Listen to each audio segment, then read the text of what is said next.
법원이 재판을 병합하지 않고 따로 하기로 한 이유 어디에 있는 겁니까? 일단 재판부는 이 위증 사건과 대장동, 백현동 위례 이 부분이 아예 사건 쟁점 및 구조가 다르다고 보고 있습니다. 구조가 다르다. 네, 우선 위증교사 혐의는 이 대표가 경기도지사 시절에 이뤄졌던 범행이고요. 반면에 대장동 위례 백현동은 성남시장 시절에 있었던 일입니다. 예. 사건 시기와 내용이 일단 다릅니다. 그래서 또 이재명 대표가 위증 혐의로 재판에 함께 넘겨진 김진성 씨도 기존 재판과 병합을 강하게 반대했습니다. 김 씨 측 변호인도 김 씨는 국회의원도 야당 대표도 아닌 일반 시민일 뿐인데 헌법상 보장된 신속한 재판을 받을 권리를 침해받을 이유가 없다고 말했습니다. 예. 재판부 역시 이런 주장을 받아들여 위증교사 사건을 따로 심리하기로 했습니다.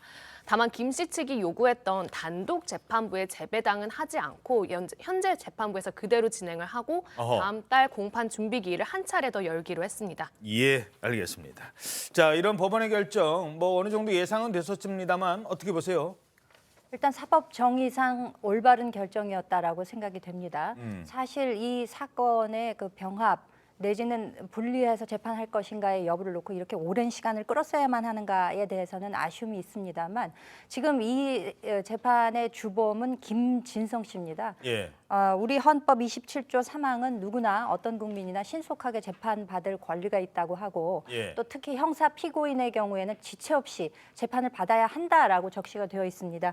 그러니까 이 김진성 씨의 경우에도 본인의 법익을 위해서 빠른 재판이 이루어지는 것이 필요한데 저는 이 재판부가 이런 결정을 내리기까지 4단계에서 저는 놀랐습니다. 우선 첫 번째, 이 합의부와 단독부 배당에 있어서 합의부에 배당됐다는 점인데요.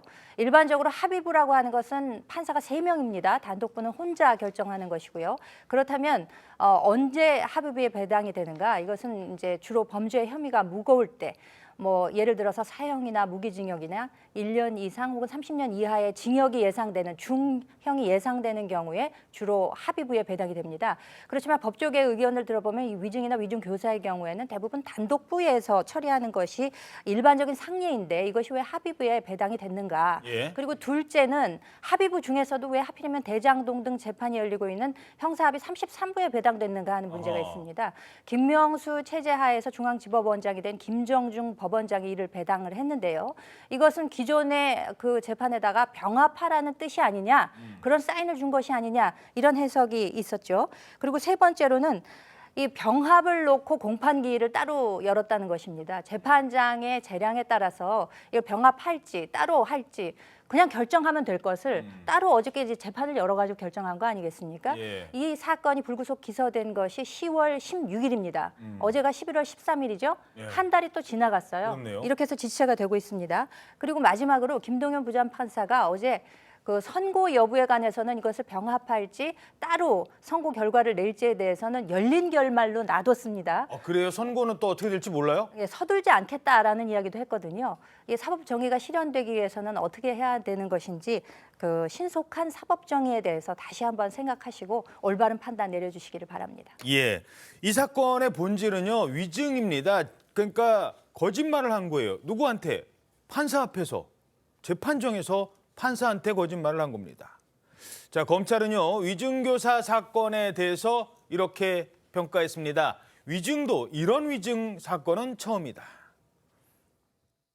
위증교사 사건은 현직 도지사로서 자신의 정치적 운명이 걸린 공직선거법 위반 사건 재판에서 가짜 증인을 내세워서 이미 판결로 확정된 사안이 사실관계를 조작했던 사건이고 그로 인해 실제로 무죄를 받았습니다.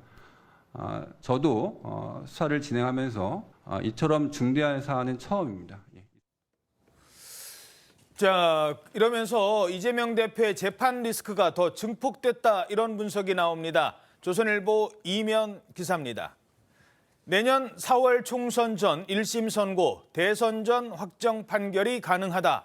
위증교사 사건은 비교적 단순한 사건 구조인데다가 쟁점이나 증거가 명확하다는 겁니다. 피고인 중 한 명인 김 씨가 자백을 했어요. 위증했다고. 자, 뭐라고 자백을 했느냐? 난 모른다고 했는데 자꾸 이렇게 얘기를 하면 어떨까라고 얘기를 했다는 겁니다. 이재명 대표가 위증을 요구한 내용이 담긴 녹취록 나와 있습니다. 그 녹취록 공개가 됐었죠. 한번 보시죠. 자, 그 당시에 이 김병량 전 성남시장의 수행비서였던 김진성 씨한테 전화를 해요. 그 사건, 그때 사건 좀 어떻게 좀 얘기 좀 잘해달라. 전 잘 모르는데.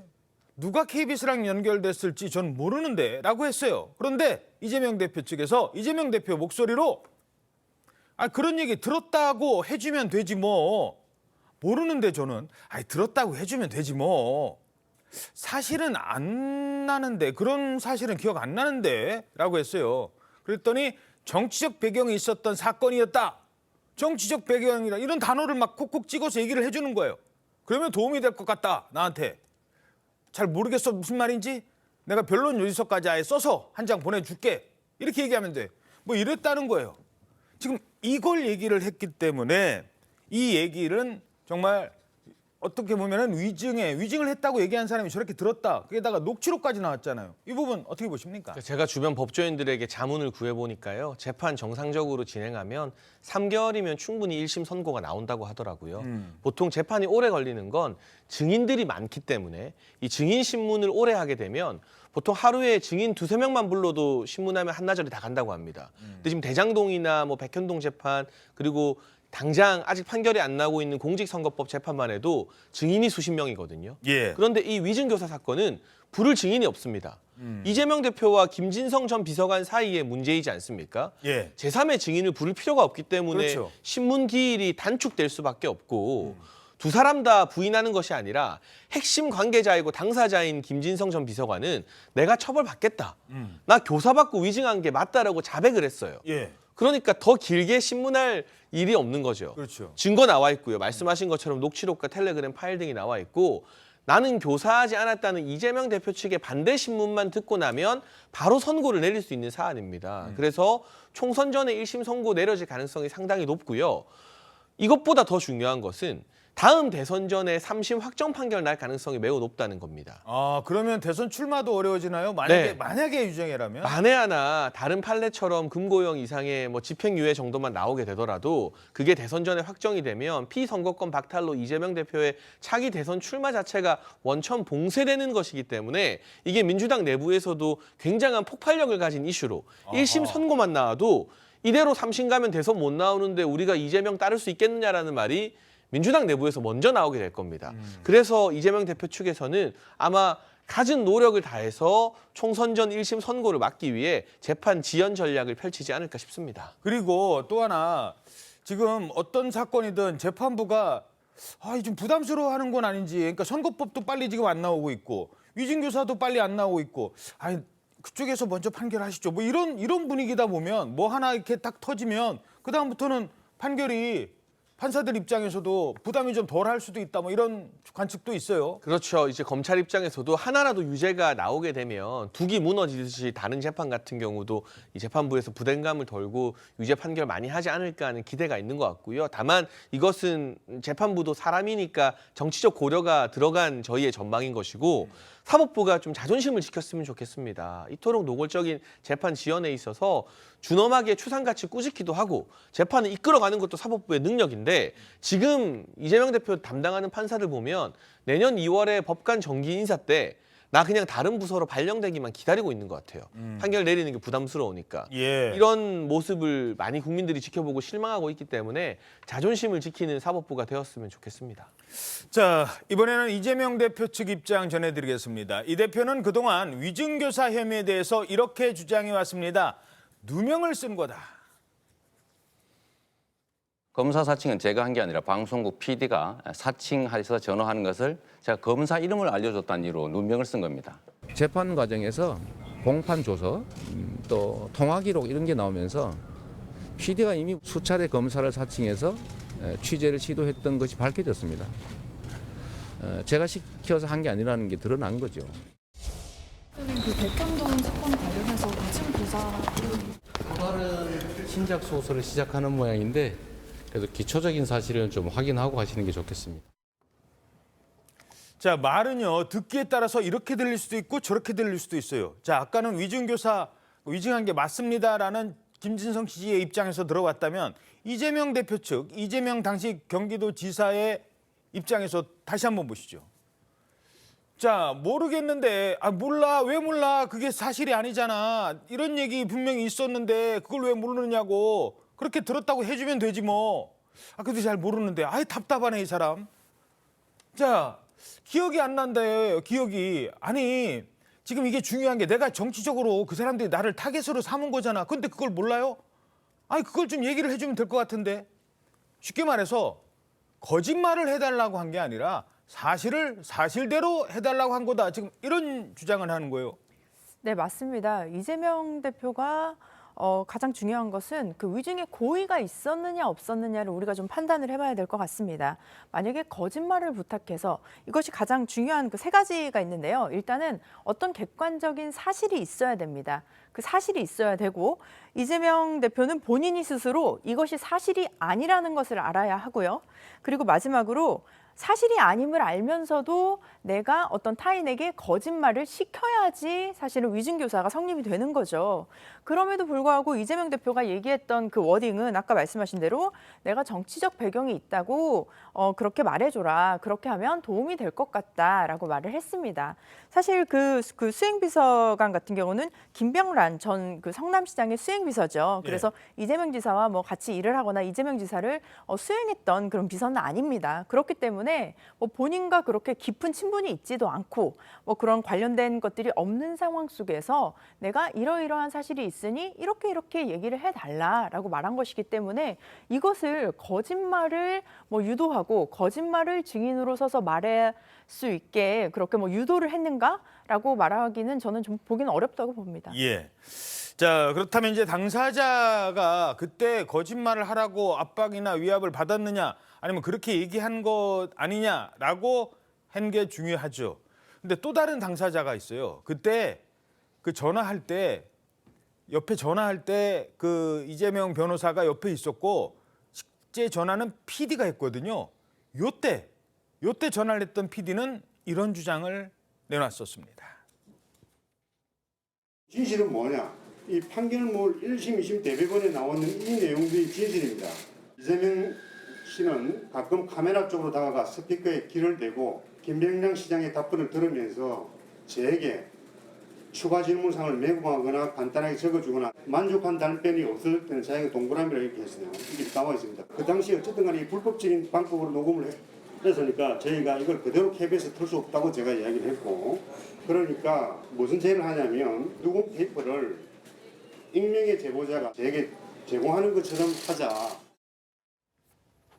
자, 물론 뭐 위증죄의 그 어떤 유죄인지 무죄인지는 아직 판단하기 어렵습니다. 근데 다른 것도 아니고 위증이라는 게 판사를 속인 거기 때문에 이게 아주 형량이 높다고요. 네, 형법상 위증죄는 유죄가 인정되면 5년 이하 징역 또는 1,000만 원 이하 벌금에 처하게 되어 있습니다. 결국 가볍지가 않은데요. 대법원 사법연관 등에 따르면요. 위증교사 혐의는 유죄가 인정될 경우 통상 금고형 이상이 선고될 가능성이 높습니다. 예. 특히 최근에는 이 법원이 위증 사건을 무겁게 처벌하는 추세입니다. 여기에 이미 이 위증교사 혐의는 영장이 기각되긴 했지만 영장실질 심사를 담당했던 유창훈 부장판사도 위증교사 혐의는 소명된 것으로 보인다 이렇게 말하기도 했었고 아까 앵커님 말씀하신 대로 위 대표의 위증교사로 실제 판결이 달라지기도 해서 유죄 판결이 나올 가능성도 높게 점쳐지고 있습니다. 예, 알겠습니다. 자, 이재명 대표의 사법 리스크 점점 커질 것 같습니다. 재판을 지금 2번 받는데 3번 받는다고 하니까요. 그럼에도 불구하고 이재명 대표는 이런 악재 속에서도 당내 장악력은 더욱 커지는 것 같습니다. 매우 중요한 사안이라 제가 직접 이제 위원장을 맡게 됐습니다. 제가 무슨 감투를 좋아해서 그런 건 아니고요. 이 국민들이 원하는 인재를 직접 추천하시거나 아니면 자원해서 올려주시면 저희가 우리 국민의 눈높이에 맞춰서 훌륭한 인재들을 발굴하도록 하겠습니다. 자, 쉽게 말해서 보통은 인재위원장 있고 인재영입위원장은 본인이 잘 안 맞는데 인재영입위원장에 인재발굴위원장, 영입은 바깥에 있는 사람 데려온다는 거고 발굴은 당내에 있는 사람들 쓴다는 건데 당내에 있는 사람들도 누군지 내가 아니까 내가 이번 총선 때 고려를 많이 하겠다. 이런 얘기거든요. 사안이 중요하니까.